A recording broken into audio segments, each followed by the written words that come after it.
पुस्तक शिक्षा व्यवस्था कैसी हो, लेखक पंडित श्री राम शर्मा आचार्य। ऑडियो 1।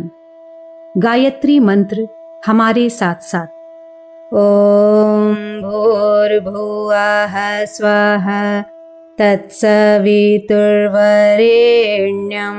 भर्गो देवस्य धीमहि धियो यो नः प्रचोदयात्। देवियों, भाइयों, शिक्षा को दूसरी आंख कहा गया है। एक आंख तो वे हैं चमड़े की, जिनसे हमको सामने वाली चीजें दिखाई पड़ती हैं, लेकिन शिक्षा वह वस्तु है जो सामने से दिखाई नहीं पड़ती है और जो आसपास के वातावरण में नहीं है, उन चीजों को भी हम देख सकते हैं। पुस्तकों के माध्यम से, जानकारियों के माध्यम से, इतिहास के माध्यम से हम अतीत काल को, भूत को देख और समझ सकते हैं और भविष्य की संभावनाएं, वर्तमान की समस्याएं, सारी दुनिया में कहाँ क्या हो रहा है, दुनिया भर का क्या स्वरूप है, इन सब बातों को जानने के लिए शिक्षा की नितांत आवश्यकता है। शिक्षा न हो तो उसे सिर्फ ये कहा जा सकता है कि उसके दो आंखों में से एक आंख है। वह सिर्फ सामने के और आसपास की चीजों को ही देख सकता है। न उनको भूतकाल समझ में आता है, न इतिहास समझ में आता है, न ये सारी विश्व की समस्याएं समझ में आती हैं। बिना पढ़े और बिना जाने इतनी जानकारी कैसे हो सकती है? आदमी संकीर्ण ही बना रहेगा, छोटे दायरे में कूप मंडूक बना रहेगा और आसपास की दुनिया को ही सारी दुनिया मानता रहेगा। शिक्षा बौद्धिक विकास के लिए, शिक्षा मनुष्य में सभ्यता की स्थापना करने के लिए, शिक्षा मनुष्य को जीविका का ठीक तरीके से उपार्जन कर सकने के लिए, अनेक दृष्टियों से, किसी भी दृष्टि से देखा जाए, शिक्षा की नितांत आवश्यकता है। शिक्षा का जितना ज्यादा संभव हो सके विस्तार करना चाहिए। जिस आदमी के पास शिक्षा नहीं है, अर्थात पढ़ा लिखा नहीं है, वह पढ़ नहीं सकता, लिख नहीं सकता। उसको हम एक तरीके से अज्ञानी कहें तो कोई हर्ज की बात नहीं है। मनुष्य के ज्ञान के दरवाजे खोलने के लिए शिक्षा की आवश्यकता है। दुर्भाग्य की बात है कि हमारा देश बड़ी संख्या में बिना पढ़ों का देश है, जबकि दुनिया का कोई भी देश इतना अशिक्षित और अनपढ़ नहीं है। सारी दुनिया में शिक्षित ही शिक्षित लोग पाए जाते हैं, जबकि हमारे देश में बहुत अधिक लोग हैं। इनको अनेक तरह की चेतना देने की जरूरत है। शारीरिक ज्ञान, मानसिक ज्ञान, पारिवारिक ज्ञान, राष्ट्रीय ज्ञान, नैतिक ज्ञान, धार्मिक ज्ञान, ये दिमागी सूनापन दूर करने के लिए ही बताया जाता है। आदमी को इनके लिए पढ़ना पड़ेगा। कोई भी आदमी इतना सारा जीवन संबंधी ज्ञान और सामायिक समस्याओं के बारे में जानकारी सिवाय साहित्य के, सिवाय पुस्तकों के, सिवाय पत्र पत्रिकाओं के कैसे प्राप्त कर सकता है? इनको पढ़ने के लिए आदमी के पास शिक्षा का होना आवश्यक है। शिक्षा की आवश्यकता, जिस तरीके से पेट की भूख को मिटाने के लिए रोटी की जरूरत है, ठीक उसी तरीके से मन और मस्तिष्क की भूख को बुझाने के लिए शिक्षा की जरूरत है और यह प्रत्येक मनुष्य की आवश्यकता है। इस आवश्यकता को पूरा करने के लिए लोक सेवियों से लेकर के सरकारों तक हर एक के लिए और हर एक को पूरा पूरा प्रयत्न करना चाहिए। मनुष्य की इस प्रारंभिक आवश्यकता को पूरा करने में कुछ उठा नहीं रखना चाहिए। निरक्षरता को दूर करने के लिए सरकारी प्रयास जो चल रहे हैं वो पर्याप्त नहीं हैं। भारत सरकार और प्रांतीय सरकारें जिस गति से काम कर रही हैं, उस गति से हमारा देश 100 वर्ष में भी शिक्षित नहीं हो सकता, क्योंकि जिस हिसाब से स्कूल बढ़ते हैं और शिक्षा योजना में सुधार होता है, उस हिसाब से उसकी अपेक्षा कहीं ज्यादा तेज गति से आबादी बढ़ जाती है। जब आबादी बढ़ जाएगी तो वो पिछले वाले शिक्षा की दिशा में किए हुए उन्नति के प्रयास भी कम पड़ जाएंगे। इसलिए आवश्यकता इस बात की है कि इस मामले में पूरी तरीके से सरकार पर निर्भर न रह करके लोक सेवियों के माध्यम से जनता के स्तर पर प्रयास किया जाना चाहिए। खास तौर से बड़े लोगों की शिक्षा की समस्या है। बड़े लोगों को मरा हुआ तो नहीं माना जा सकता। महिलाएं अपने देश में 50% हैं और 50% महिलाओं में से 10% की शिक्षा है। 90% महिलाएं जो आमतौर से देहातों में रहती हैं और शहरों में भी रहती हैं, उनकी शिक्षा 0 के बराबर है। ये इतना बड़ा वर्ग विश्व का अशिक्षित बना रहे, ये बड़े दुर्भाग्य की बात है। करोड़ों लोगों में जिनमें किसान आते हैं और मजदूर आते हैं, उनकी शिक्षा का भी सवाल है। बच्चों की बात तो जाने दीजिए। बच्चों के लिए सरकार भी प्रयत्न कर रही है और अभिभावकों का भी ध्यान थोड़ा बहुत इस ओर गया है कि बालकों को शिक्षण दिया जाए। लेकिन बालक जो इस समय है, जिनकी उम्र 5 साल है, 10 साल है, वो तो कहीं 10-20 साल में इस लायक होंगे कि उनको भी कोई एक समर्थ नागरिक और सुशिक्षित नागरिक बना सके और वे देश की समस्याओं में और अपने जीवन की समस्याओं में दिलचस्पी ले सकने में समर्थ हो सकें। 20 साल तक इंतजार नहीं किया जा सकता। हमको आज ही जल्दी से जल्दी ये प्रयत्न करना चाहिए कि अपना निरक्षर देश जितनी जल्दी साक्षर हो जाए उतना अच्छा। प्रौढ़ पाठशाला कैसे चलाएं? इसके लिए प्रौढ़ पाठशालाओं की आवश्यकता है और रात्रि पाठशालाओं की। इसका जाल बिछाया जाना चाहिए। ये कार्य लोक सेवियों के द्वारा और सार्वजनिक संस्थाओं के द्वारा किया जाना चाहिए। देहात में किसानों का प्रश्न आता है और शहरों में मजदूरों का प्रश्न आता है। मजदूरों को भी सुविधा नहीं है। उनके बच्चे छोटी उम्र से काम करने लगते हैं। जब थोड़ा श्रम करने लगते हैं तो घर वालों को मोह हो जाता है कि इनको क्यों पढ़ाया जाए। पहले रिवाज भी नहीं था, जब वो समझते थे कि नौकरी तो करनी नहीं है, नौकरी के लिए पढ़ाई होती है। नौकरी और पढ़ाई का क्या ताल्लुक? ये तो मनुष्य के विकास की समस्या है। नौकरी और विकास का कोई ताल्लुक नहीं। इसीलिए अब उनको ऐसा करना चाहिए कि जो अशिक्षित लोग हैं, उनके लिए, बड़े लोगों के लिए रात्रि के समय की पाठशालाएं चलाई जानी चाहिए। रात्रि का समय प्रायः कामकाज करने वाले लोगों के लिए फुर्सत का होता है। प्रायः सवेरे से लोग काम किया करते हैं और सायंकाल में काम करने की बात खत्म हो जाती है। जीविका, रोटी कमाना अक्सर और अधिकांश लोग दिन में ही पूरी कर लेते हैं। रात्रि का समय जब आता है तो खाना पीना खाने के बाद में अक्सर आदमी को फुर्सत रहती है। अपनी बातचीत करते हैं, गपशप करते हैं, सिनेमा देखते हैं, थोड़ा सा मनोरंजन करते हैं। बस यही ठीक समय है जिसमें कि प्रौढ़ लोगों की शिक्षा एवं समस्याओं का समाधान किया जा सके।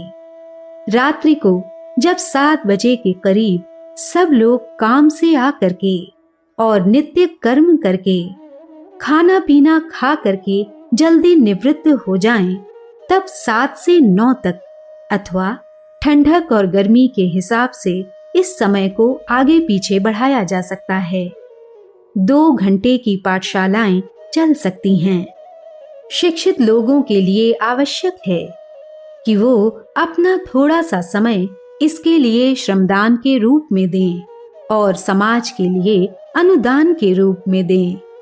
पढ़े लिखे लोग यदि उत्साही हों, इस तरह की पाठशाला आपस में मिलजुल करके चला लें, समय का निर्धारण कर लें और किसी दिन ड्यूटी किसी की हो अथवा 1 महीना किसी की हो अथवा ऐसे लोग हों जो नियमित रूप से ही समय देने लगे, तो मोहल्ले मोहल्ले में, गली गली में, गांव गांव में रात्रि पाठशालाएं चल सकती हैं।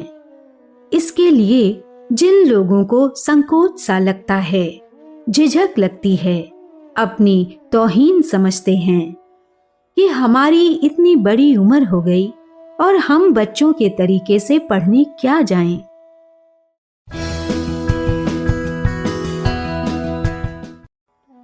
पुस्तक शिक्षा व्यवस्था कैसी हो, लेखक पंडित श्री राम शर्मा आचार्य। ऑडियो 2। रात्रि पाठशाला की उपयोगिता। उनके पास जाकर के एक सभा मीटिंग के रूप में बुला करके और अच्छे तरीके से समझाया जाए और शिक्षा की महत्ता को समझाया जाए, बताया जाए, तो मेरा ऐसा ख्याल है कि अगर मनुष्य के, व्यक्ति के विकास करने के लिए कुछ सीखने की, लाभ की बात कही जा रही है, तो देर सबेर में उसको मान ही लेनी चाहिए। प्रौढ़ लोगों की शिक्षा के लिए रात्रि पाठशालाएं चलाई जानी चाहिए। इतना उनको शिक्षित किया जाना चाहिए कि अपनी ठीक तरीके से पढ़ने लिखने की बात को समझ सकें और संसार में क्या हो रहा है, अपने देश में क्या हो रहा है और भूतकाल में क्या हो रहा था, आज की समस्याएं क्या हैं, उनके समाधान क्या हैं, इस विषय में उनको थोड़ी जानकारी होने लगे। इतना पढ़ना लिखना आवश्यक है। मैं समझता हूँ प्रौढ़ शिक्षा की दृष्टि से प्राइमरी स्कूल की, जिसको आजकल 5वां दर्जा कहते हैं, यह योग्यता अनिवार्य रूप से आवश्यक होनी चाहिए। उसके लिए सार्वजनिक क्षेत्र से घोर प्रयत्न करना चाहिए। महिलाओं के लिए प्रौढ़ पाठशाला। महिलाओं को रात में बहुत काम करना पड़ता है। उनके पास फुर्सत का वक्त तीसरे पहर का है। 2 पहर को रोटी पानी बना खा करके, बच्चों को भेज करके, उनके पास अक्सर तीसरा पहर अर्थात 2 से 5 अथवा 3 से 5 या और आगे पीछे, इस समय 2 घंटे का उनके पास समय आसानी से बच सकता है। प्रत्येक महिला को अक्सर यह वक्त फुर्सत का मिलता है। यह फुर्सत का वक्त इस काम के लिए लगाया जाना चाहिए। मोहल्ले मोहल्ले में, गली गली में और गांव गांव में ऐसी पाठशाला लगाई जाएं, जिनमें प्रौढ़ महिलाएं पढ़ने के लिए आएं। उनको साक्षरता की दृष्टि से इस लायक बनाया जा सके कि वो अपनी आवश्यक जीवनोपयोगी बातों को सुन सकें, समझ सकें और जान सकें। इस तरह की शिक्षा महिलाओं के लिए तीसरे पहर और पुरुषों के लिए सायंकाल को होनी चाहिए। इस तरीके से शिक्षा की व्यवस्था की जाए जो अपने लिए बहुत ही उपयोगी और बहुत ही महत्वपूर्ण सिद्ध होगी। थोड़े दिनों में सारा देश साक्षर हो जाएगा। लोगों के अंदर सेवा करने की वृत्ति विकसित होगी। हर आदमी, हर शिक्षक ये अनुभव करेगा कि शिक्षा ऋण को चुकाया जाना चाहिए।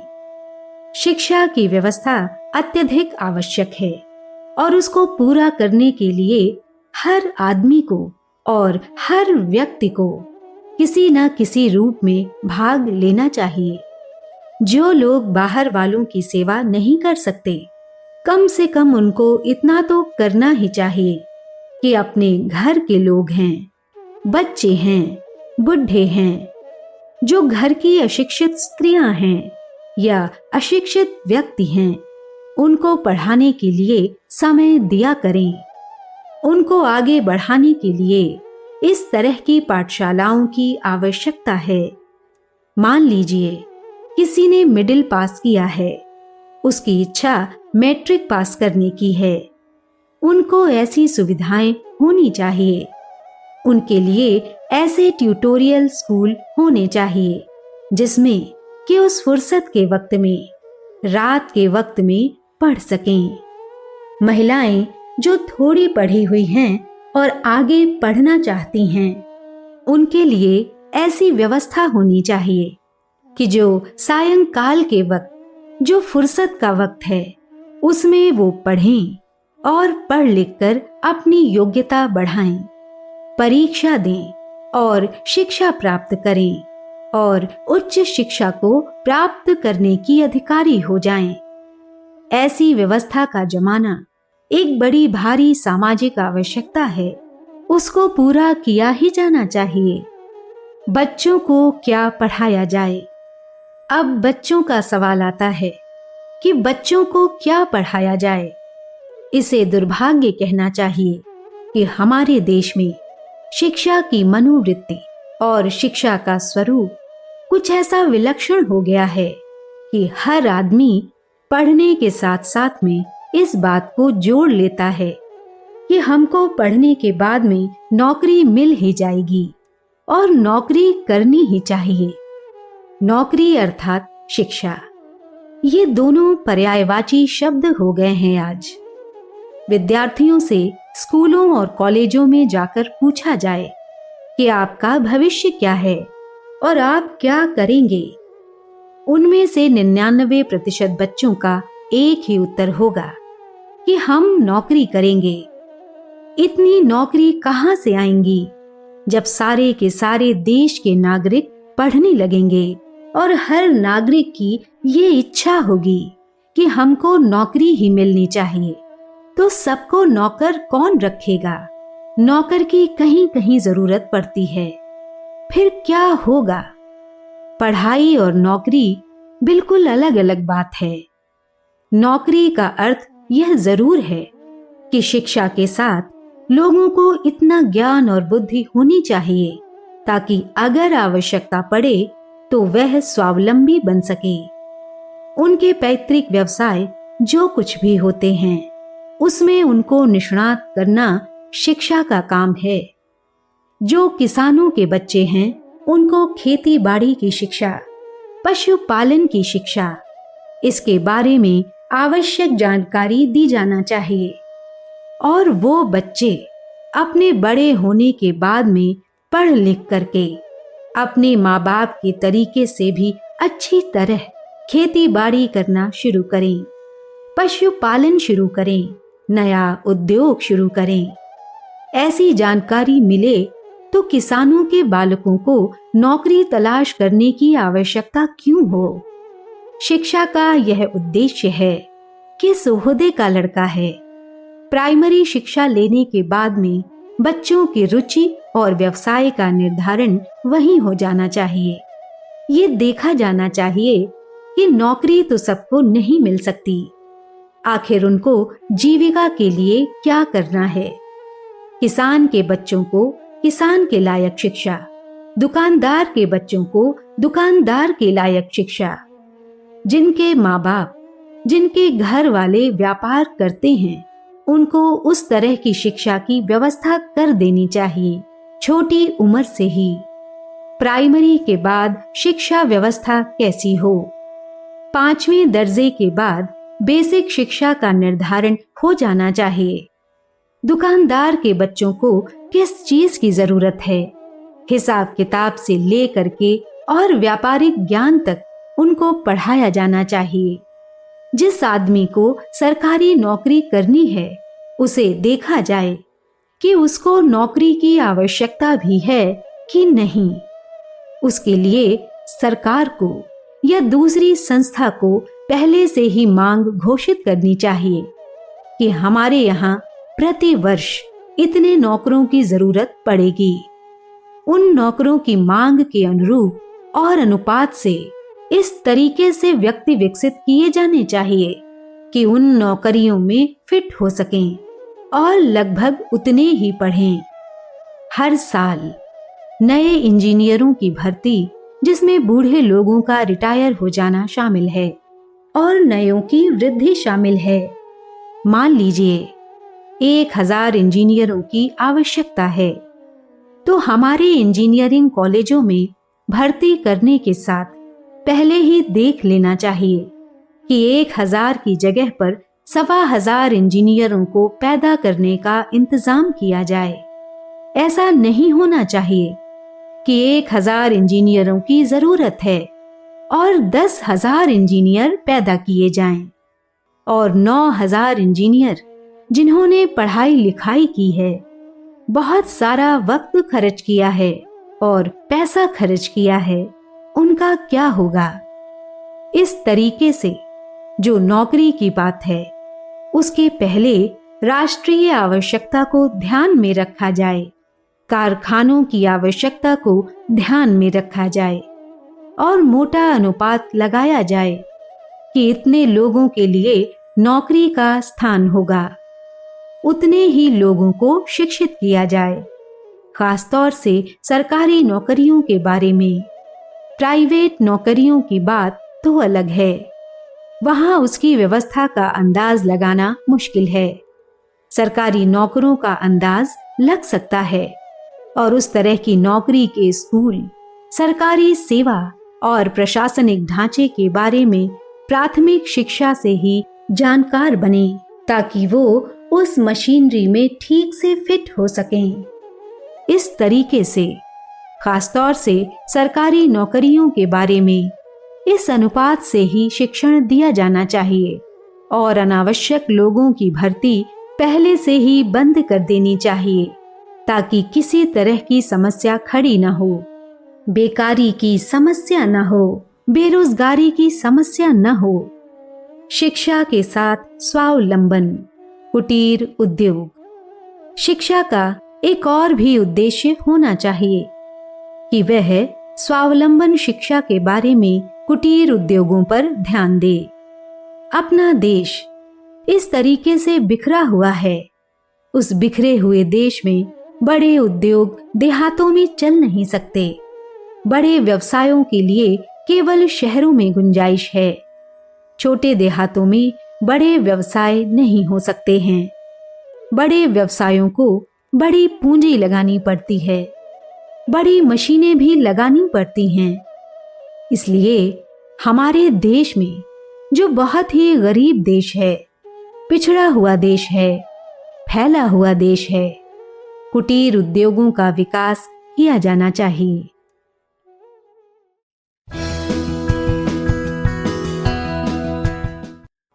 पुस्तक शिक्षा व्यवस्था कैसी हो, लेखक पंडित श्री राम शर्मा आचार्य। ऑडियो 3। जापान की आदर्शवादिता। जापान ने भी जो उन्नति की है कुटीर उद्योगों के माध्यम से की है। उन्होंने गांव-गांव, घर-घर और मोहल्ले-मोहल्ले में इस तरह का प्रयत्न किया है कि हर व्यक्ति का जो श्रम बच जाता है, जो समय बच जाता है, उसका उपयोग किया जा सके। जापान में पढ़ने के बाद में स्कूली बच्चे भी कुछ काम कर लेते हैं अपने घर में लगी हुई मशीनों के द्वारा। महिलाएं खाना पकाने के बाद और घर की व्यवस्था बनाने के बाद जो बच्चों को संभालती हैं, घर में रहती हैं, उनके लिए भी ऐसे गृह उद्योग मिल जाते हैं जिसमें कि वे कई घंटे काम कर सकें, कई घंटे काम करके जीविका कमा सकें। प्रत्येक व्यक्ति को अपने श्रम का उपयोग करने के लायक कुछ काम मिल सके, इसकी बहुत सख्त जरूरत है। उसके बिना हमारी आर्थिक व्यवस्था का सुधार नहीं हो सकता।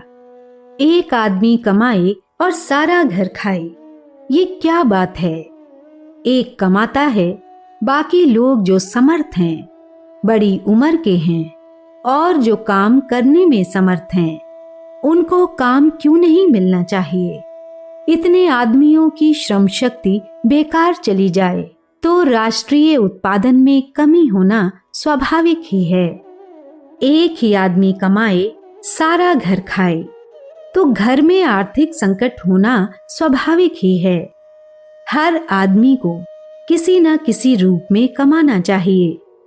यह हमारे समाज की व्यवस्था का काम है, शिक्षा की व्यवस्था का काम है कि ऐसा शिक्षण दे, खासतौर से कुटीर उद्योगों के संबंध में, कि प्रत्येक घर में कोई न कोई उद्योग लगे और उन कुटीर उद्योगों से बनी वस्तुओं को बेचने का और उनको मार्केट में लाने का, बिक्री करने का कार्य कोऑपरेटिव सोसाइटी से होना चाहिए।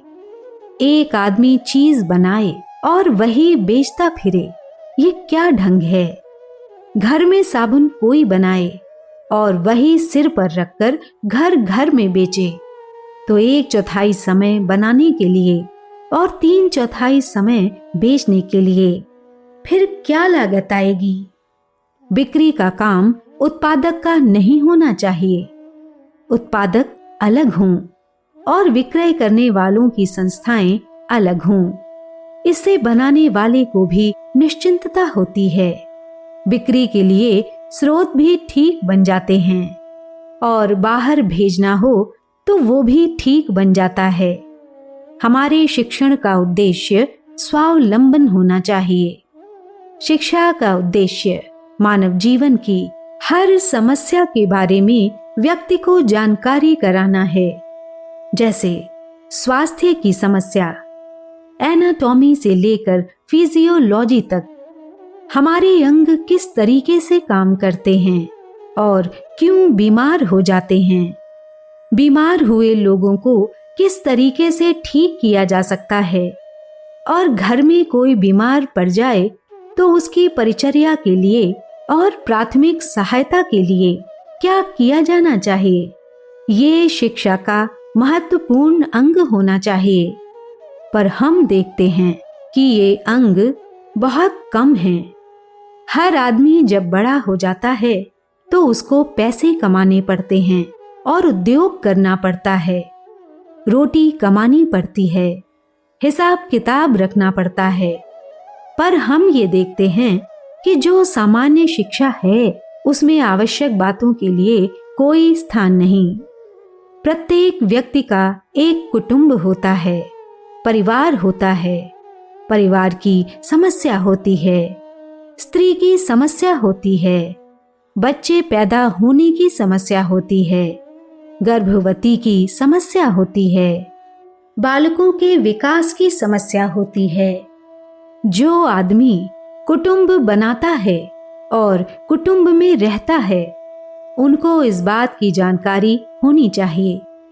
लेकिन हम देखते हैं कि दुर्भाग्यवश जीवन का इतना महत्वपूर्ण अंग और हमारी शिक्षा में इनके लिए कोई गुंजाइश नहीं।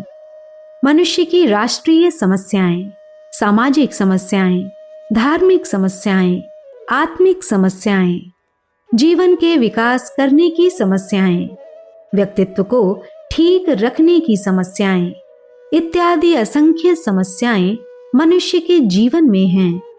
और खास तौर से आज इस प्रगतिशील जमाने में तो इनकी संख्या और भी बढ़ गई है। इन समस्याओं के समाधान क्या हो सकते हैं और क्या होने चाहिए, और दुनिया के लोगों ने किस तरीके से अपने अपने देश की आवश्यकता को पूरा किया, कठिनाइयों का समाधान किया, इसकी जानकारी देना शिक्षा का काम है। लेकिन हम देखते हैं कि कूड़े कबाड़ी की तरीके से निरर्थक बातें बच्चों के दिमाग में ठूसी जाती हैं। उसको ज़बानी याद करने के लिए मजबूर किया जाता है। ज़बानी याद करने की क्या बात है? व्यर्थ का ऐतिहासिक शिक्षण। व्यर्थ का ऐतिहासिक शिक्षण। जैसे इतिहास को लीजिए। इतिहास में हमको राजाओं का इतिहास पढ़ाया जाता है। कौन सा राजा हुआ? अकबर बादशाह हुआ, बाबर हुआ, हुमायूं बादशाह हुआ, औरंगजेब हुआ और लॉर्ड क्लाइड आया। क्या मतलब है इनका? ये कहानी एक आधा घंटे में समझाई जा सकती है। इसी तरीके से मुसलमान आए, उसके बाद दूसरा आया, तीसरा बैठा, चौथा बैठा, मार काट मचाई, राज किया और भाग गए, मर गए। इससे क्या बनता है और क्या नहीं बनता? इससे क्या लाभ है और क्या हानि? यदि इतिहास पढ़ाया जाना हो तो उस जमाने की परिस्थितियों में परिवर्तन किस तरह से हुआ और उन परिस्थितियों में हेर फेर क्यों हुआ? विदेशी शासकों के आने का क्या कारण था और शासन व्यवस्था में क्या चूक हुई और जनता से क्या चूक हुई? इस तरह का विश्लेषणात्मक शिक्षण दिया जाए जिससे कि आदमी परिस्थितियों के हेरफेर के बारे में थोड़ा जान सके, तब तो बात समझ में आती है। हमने भूतकाल का शिक्षण प्राप्त करने के लिए इतिहास पढ़ा और इस तरह के इतिहास का शिक्षण जरा समझ में नहीं आता, क्योंकि इसका मतलब बच्चों के सिर के ऊपर अनावश्यक भार डालने के बराबर है। आवश्यक विषय ही पढ़ाए जाएं। ज्योमेट्री की हर आदमी को क्या आवश्यकता पड़ती है, जरा बताइए ना।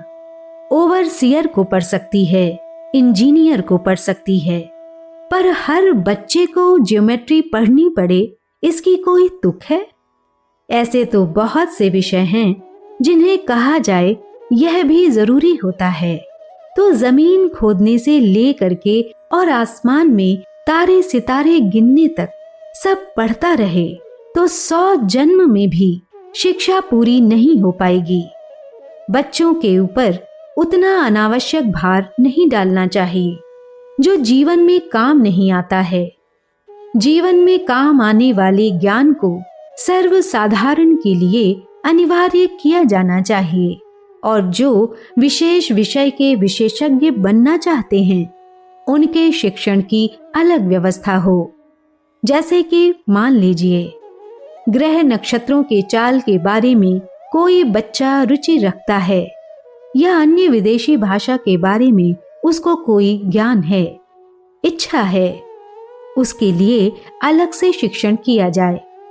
सारे बच्चों पर भार क्यों डाला जाए?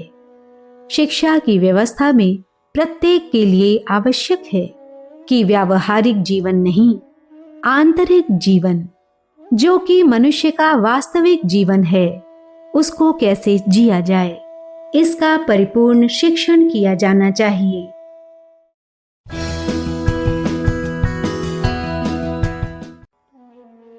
पुस्तक शिक्षा व्यवस्था कैसी हो, लेखक पंडित श्री राम शर्मा आचार्य। ऑडियो 4।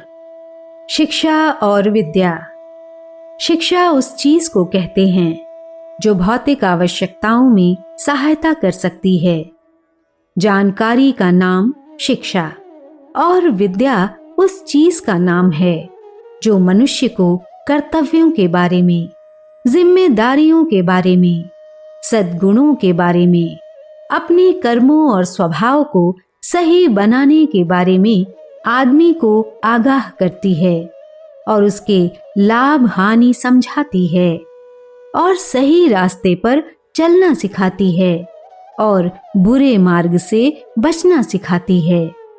इस तरह की प्रभावशाली जानकारी का नाम विद्या है और ये विद्या उससे भी ज्यादा आवश्यक है जिसे शिक्षा कहते हैं।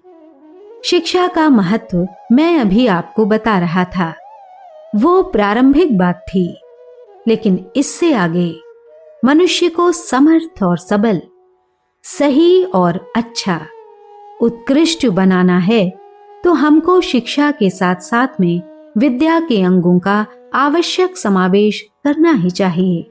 भले ही आप उसको नैतिक शिक्षा कहिए भले ही उसको सांस्कृतिक शिक्षा कहिए, भले ही उसको धार्मिक शिक्षा कहिए, भले ही उसको आध्यात्मिक शिक्षा कहिए, जो भी उसे कहा जाए, नाम कुछ भी दिया जाए, लेकिन उन चीजों का समावेश हमारी शिक्षा में अत्यधिक आवश्यक है, जो पढ़ते समय बच्चों के मस्तिष्क पर निरंतर ये छाप डालती है कि हमको एक अच्छा नागरिक बनना है, हमको कर्तव्य परायण नागरिक बनना है, हमें समाज का एक जिम्मेदार हिस्सा बनना है।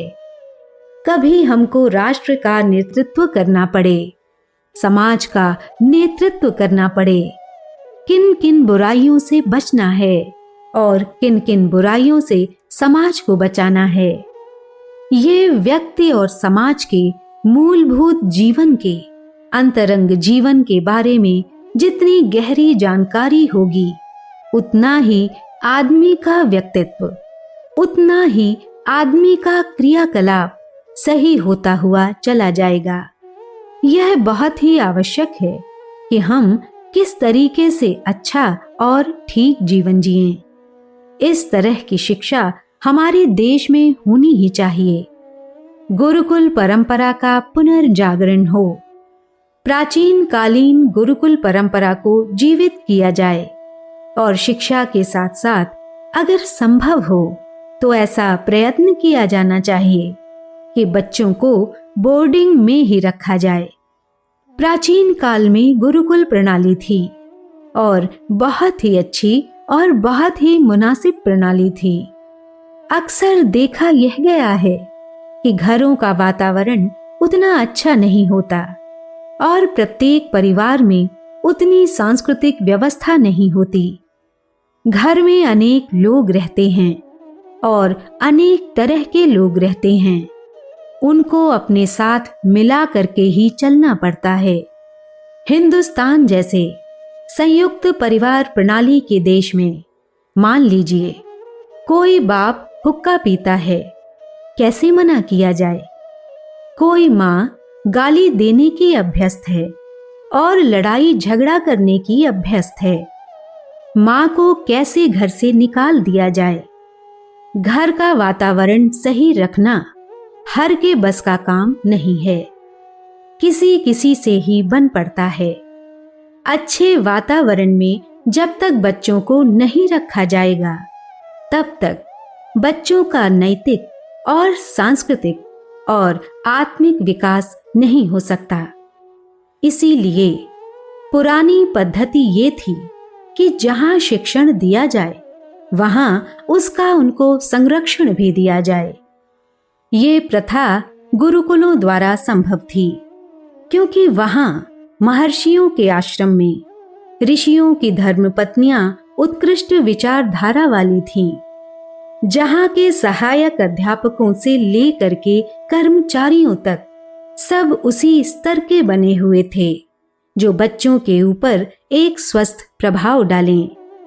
बच्चों के लिए कुमार्ग पर जाने के लिए कुछ गुंजाइश जहां न हो, गाली देने की कोई गुंजाइश न हो, कामचोर बनने और आलस में पड़े रहने की कोई गुंजाइश न हो, बुरे लड़कों के साथ में खेलने की कोई गुंजाइश न हो।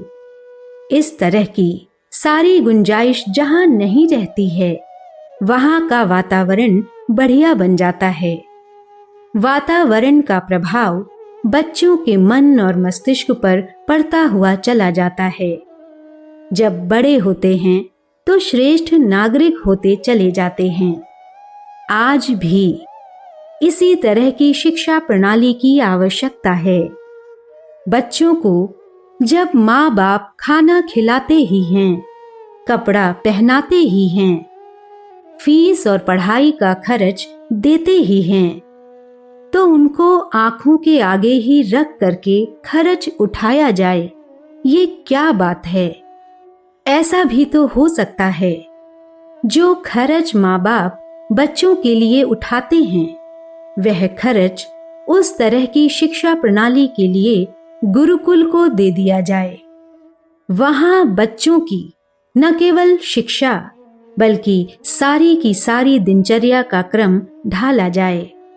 अपनी शिक्षा में इस तरह की क्रांति की आवश्यकता है, जहां बच्चों की पढ़ाई से लेकर के उनकी दिनचर्या, उनके विचार करने की शैली से लेकर बौद्धिक व्यवस्था, बौद्धिक ज्ञान के अभिवर्धन की पूरी गुंजाइश रहे।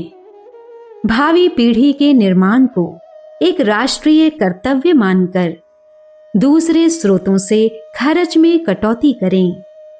अच्छा हो कि अपनी भावी पीढ़ियों का निर्माण करने के लिए अगर इस सिलसिले में थोड़ा ज्यादा भी खर्च उठाया जाना आवश्यक हो तो उठा लिया जाना चाहिए।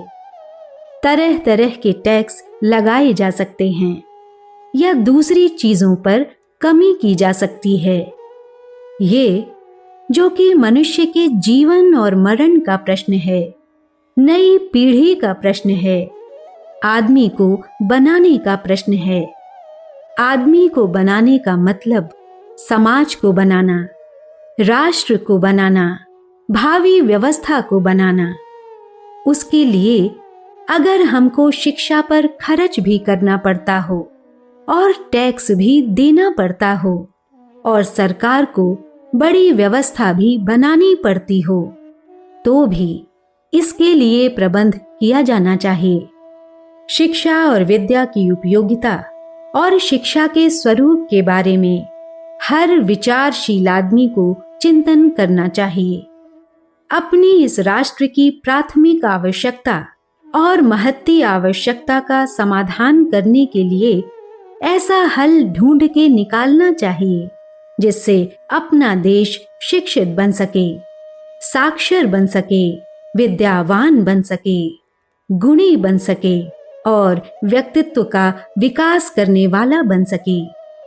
ऐसे व्यक्तित्वों का विकास और ऐसी शिक्षा प्रणाली ही हमारे देश को ऊंचा उठा सकती है, हमारे धर्म और संस्कृति को और राष्ट्र को मजबूत बना सकती है और विश्व शांति का आधार बन सकती है।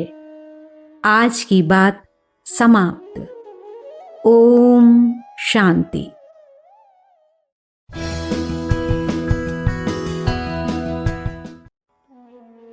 पुस्तक शिक्षा व्यवस्था कैसी हो, लेखक पंडित श्री राम शर्मा आचार्य।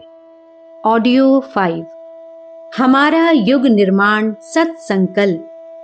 पहला, हम ईश्वर को सर्वव्यापी न्यायकारी मानकर उसके अनुशासन को अपने जीवन में उतारेंगे। दूसरा, शरीर को भगवान का मंदिर समझकर आत्म संयम और नियमितता द्वारा आरोग्य की रक्षा करेंगे। तीसरा, मन को कुविचारों और दुर्भावनाओं से बचाए रखने के लिए स्वाध्याय एवं सत्संग की व्यवस्था रखे रहेंगे। चौथा, इंद्रिय संयम, अर्थ संयम, समय संयम और विचार संयम का सतत अभ्यास करेंगे। पांचवा, अपने आप को समाज का एक अभिन्न अंग मानेंगे और सबके हित में अपना हित समझेंगे। छठा, मर्यादाओं को पालेंगे, वर्जनाओं से बचेंगे, नागरिक कर्तव्यों का पालन करेंगे और समाजनिष्ठ बने रहेंगे। सातवां, समझदारी, ईमानदारी, जिम्मेदारी और बहादुरी को जीवन का एक अविच्छिन्न अंग मानेंगे। आठवां, चारों ओर मधुरता, स्वच्छता, सादगी एवं सज्जनता का वातावरण उत्पन्न करेंगे। नवां, अनीति से प्राप्त सफलता की अपेक्षा नीति पर चलते हुए असफलता को शिरोधार्य करेंगे। 10वां, मनुष्य के मूल्यांकन की कसौटी उसकी सफलताओं, योग्यताओं एवं विभूतियों को नहीं, उसके सद्विचारों और सत्कर्मों को मानेंगे। 11वां, दूसरों के साथ वह व्यवहार नहीं करेंगे जो हमें अपने लिए पसंद नहीं। 12वां, नर नारी के प्रति परस्पर पवित्र दृष्टि रखेंगे। 13वां, संसार में सत्प्रवृत्तियों के पुण्य प्रसार के लिए अपने समय, प्रभाव, ज्ञान, पुरुषार्थ एवं धन का एक अंश नियमित रूप से लगाते रहेंगे। 14वां, परंपराओं की तुलना में विवेक को महत्व देंगे। 15वां, सज्जनों को संगठित करने, अनीति से लोहा लेने और नव सृजन की गतिविधियों में पूरी रुचि लेंगे। 16वां, राष्ट्रीय एकता एवं समता के प्रति निष्ठावान रहेंगे। जाति, लिंग, भाषा, प्रांत, संप्रदाय आदि के कारण परस्पर कोई भेदभाव न बरतेंगे। 17वां, मनुष्य अपने भाग्य का निर्माता आप है। इस विश्वास के आधार पर हमारी मान्यता है कि हम उत्कृष्ट बनेंगे और दूसरों को श्रेष्ठ बनाएंगे तो युग अवश्य बदलेगा। 18वां, हम बदलेंगे, युग बदलेगा, हम सुधरेंगे, युग सुधरेगा। इस तथ्य पर हमारा परिपूर्ण विश्वास है।